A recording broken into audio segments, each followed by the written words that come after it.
देश नीति, केवल सच्ची और पक्की खबरें। देश नीति में दोस्तों आपका स्वागत है। मैं हूं आपके साथ राशिद जहीर। सुप्रीम कोर्ट की तरफ से फैसला आया, कल से बाढ़ लगी हुई है कि साहब जो पैसा इकट्ठा करती हैं राजनीतिक पार्टियां, उस पर रोक लगा दी गई है। उस कानून को बदल दिया गया, ख़त्म कर दिया गया है और बड़ी तारीफ़ें हो रही हैं साहब चंद्रचूड़ साहब की। होनी भी चाहिए। जब अंधेरों में कोई बल्ब चमक उठता है तो उस रोशनी की तारीफ़ क्यों नहीं होनी चाहिए। लेकिन इस भेड़ चाल में रुक करके ज़रा रुकिए तो सही। ये 10-15 हज़ार करोड़ 16 हज़ार करोड़ रुपए का जो हिसाब किताब लेने को कहा है, मैं पिछले वीडियो में कह चुका, ये तो ऊंट के मुंह में जीरा है। करोड़ों अरबों खरबों डॉलर खर्च कर देती हैं राजनीतिक पार्टियां। कह के इससे करोड़ रुपया खर्च हो जाता है साहब। 75 लाख तो एक नाम की बात है कि खर्च करेगा।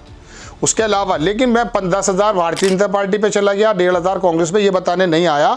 मैं तो आपको बताने ये आया हूँ दोस्तों कि दरअसल ये जो कल से खबर का हंगामा मचा पड़ा है कि भारतीय जनता पार्टी को झटका और मोदी जी डर गए, ये हो गया, अध्यादेश ले आएंगे। रुक जाओ, ये छोटे छोटे फैसले हैं, अच्छे हैं, कोई बड़ा काम नहीं है। अभी चुनाव आयोग में जो पहले सीजीआई का दखल हुआ करता था चुनाव आयोग को चुनने के लिए, उसकी भी सुनवाई हुई है। मालूम है वो मार्च टर्म के बाद टाल दी है, तारीख मिल गई है, उसको बना लेते हैं। ईवीएम का मुद्दा मार्च में चला गया है, इसी सुप्रीम कोर्ट के माध्यम से शोर मचा रहे हैं। चंद्रचूड़ ने कमर को तोड़ दी और भ्रष्टाचार को ख़त्म कर दिया और ये कर दिया। ये शोर मचाने की ज़रूरत नहीं है। ये 10-15 हज़ार करोड़ रुपए का मसला है, ये कोई बड़ा अस नहीं है। एक ही बिजनेसमैन दे देगा किसी भी पार्टी को, और जो कैंडिडेट खर्च करता है ना वो कहीं और है, टिकट पे कई करोड़ रुपए दे देता है वो। तो ये कोई मसला नहीं है। मसला ये है कि ये जो फैसला आया है, इसके उजाले में आप ये ना सोचें कि तमाम अंधेरा दूर हो गया है। अंधेरा ज़्यादा है। मैंने आपसे कहा चुनाव आयोग तो चुनने के लिए प्रक्रिया दोस्तों थी, आप में से बहुत लोगों को मालूम है, लेकिन जो नए दर्शक हैं उनको बता देता हूं। एक प्रधानमंत्री जी होते थे, एक सीजीआई होता था और एक जो है विपक्ष का नेता होता था। ये 3 लोग मिलकर बताते थे कि इंडिपेंडेंट जो संस्था है चुनाव आयोग जो कही जाती है, अब है या नहीं, कितनी है, वो तो आप जान सकते हैं। किस तरह से वो गुलाम बन चुके हैं, ऐसे आरोप लगते हैं। तमाम इलेक्शन के बारे में देख लीजिए क्या क्या हाल हो रहे हैं। पार्टी तोड़ दी गई, मोड़ दी गई, सिंबल छीन लिया गया। जिसकी पार्टी, जिसके बाप ने पार्टी बनाई, उसको पार्टी का कार्यकर्ता नहीं रहने दिया जा रहा है। सब कुछ लोग हैं, स्पीकर भी मिला हुआ है, चुनाव आयोग भी मिला हुआ है, ऐसा आरोप लगते हैं। मैं थोड़ी ना कह रहा हूँ। राहुल नार्वेकर और वहाँ तमाम महाराष्ट्र में क्या हुआ है देख लीजिए आप। चुनाव आयोग आंखें मीच लेता है, रामपुर के अंदर लोगों को निकलने नहीं देता है, और वहाँ पर जो भी हंगामा होता है आपको मालूम है, सब सीटें जीत ली जाती हैं। चलिए खैर, तो ये प्रक्रिया थी कि एक तो विपक्ष का नेता होगा जनाब, एक जनाब-ए-मन सीजीआई होंगे, चीफ जस्टिस ऑफ इंडिया, और एक प्रधानमंत्री जी होंगे। ये तीनों मिलकर बैठेंगे और चुनाव आयोग को घोषित कर देंगे। एक अभी होने वाला है, शायद हो भी चुका है। उसमें से अपोजिशन का नेता तो बाकी है, प्रधानमंत्री जी भी बाकी हैं। प्रधानमंत्री जी ने सीजीआई को बाहर करके एक अपना आदमी बुला लिया है, कानून मंत्री, कोई कैबिनेट मंत्री। अब ये 3 फैसला करेंगे। अब प्रधानमंत्री जी होंगे, एक उनका चुना हुआ उन्हीं की पार्टी का केंद्रीय मिनिस्टर होगा, 2 वो केंद्रीय मिनिस्टर प्रधानमंत्री जी के खिलाफ चला जाएगा। बताइए, अरे है किसी में हिम्मत? यहां से 50-50 कोस दूर जब बच्चा रोता है तो मां क्या कहती है? चुप हो जा वरना गब्बर आ जाएगा। है कोई? ये तो मैं आपको सिर्फ इंटरटेन करने के लिए कह रहा हूं, बड़ा सीरियस मुद्दा है। तो जनाब-ए-मन, एक तो प्रधानमंत्री जी हो गए, एक उनका चुना हुआ उनका एक नेता हो गया मंत्री केंद्रीय। अपोजिशन लीडर के क्या बचा? 3 में से 2 कह देंगे, वो बन जाएगा, वो बन भी गया। तो यहाँ पर सीजीआई को उनके हाँ जब ये पहुंचा है मसला, तो इसकी सुनवाई जल्दी कीजिए ना जनाब। बिल्किस में आपने की, बड़ी मेहरबानी, बड़ा सलाम हुआ है, बड़े आपको सैल्यूट हुए।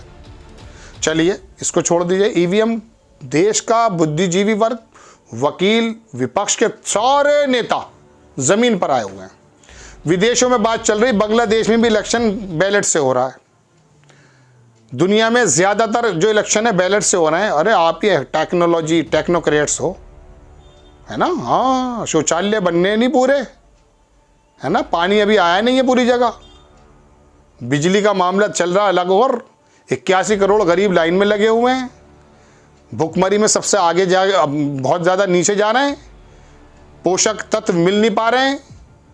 42 करोड़ लोग, नौजवान 25 साल की उम्र से नीचे बेरोजगार फिर रहे हैं। सब कुछ चंगा सी है। यही तो उधम मचा रखा है उन हिंदुत्ववादी दलों ने, जो समझ में नहीं आ रहा है। धर्म की रक्षा कर रहे हैं वो, दारू पी के, शराब पी के, तलवारें निकाल कर यात्राओं के अंदर कट्टे लहरा कर धर्म की रक्षा करेंगे ये। श्री रामचंद्र जी या अल्लाह ईश्वर मज़ार में लेटा हुआ वो मौलाना कोई भी अच्छा आदमी, इन लोगों के ये दरोगा उनके, ये दरोगा हैं उनके, ये दरोगा हैं। अरे इनके तो लठ मार करके इन्हें जेल में भेज देना चाहिए। ये मंदिर और मस्जिद की लड़ाई लोकसभा में क्यों आई? उत्तर प्रदेश विधानसभा में योगी आदित्यनाथ जी कह रहे हैं, नंदी इंतजार कर रहे हैं 2 मंदिर तो। अरे भैया क्या काम है लोकसभा विधानसभा का? विधानसभा का काम क्या है मुख्यमंत्री जी? विधानसभा का काम है मेरा और आपका उत्थान करना। ये मंदिरों के मसले चल रहे हैं, मैं वहां पर कर लेंगे वो अपने आप। सीजीआई बैठे हैं कहीं, आपको क्या हो गया? लोकसभा में दूसरी बात चल रही है, रिजोल्यूशन पास कर दो, प्राण प्रतिष्ठा करा दी है।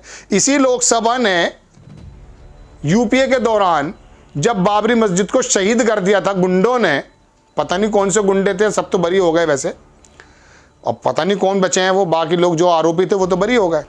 अब वो जो थे, उसी लोकसभा ने कहा काला दिन, उसी लोकसभा ने कहा जुल्म हो गया, कानून की धज्जी उड़ गई। वही लोकसभा कह रहा है, अरे क्या मतलब था भाई रिजोल्यूशन पास कराने का लोकसभा में? तो बात यह है कि लोकसभा विधानसभा किस काम की है, वहां भी धर्म चल रहा है।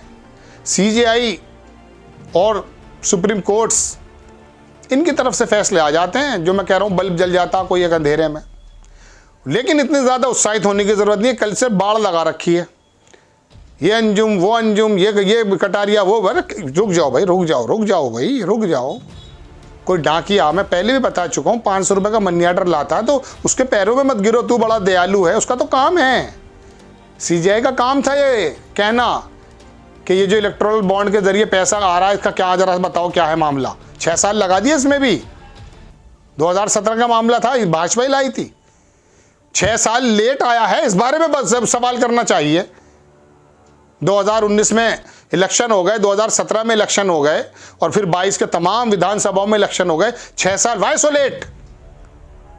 1500 रुपये, 1000, 1 लाख रुपया देने में किसान अगर हो जाए, उस पर चक्रवर्ती ब्याज लग जाता, हम फांसी पे चढ़ जाता है। ये 6 साल बाद क्यों मिल रहा है हमें?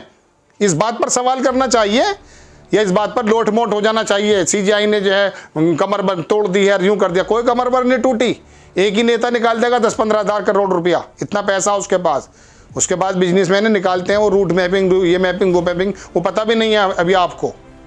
तो बहरहाल दर्शकों, बात यह है कि इस पर हंगामा मचा देना, और ये तमाम जो बड़े बड़े मुद्दे हैं, ईवीएम का मुद्दा देखिए कब टाल दिया गया है।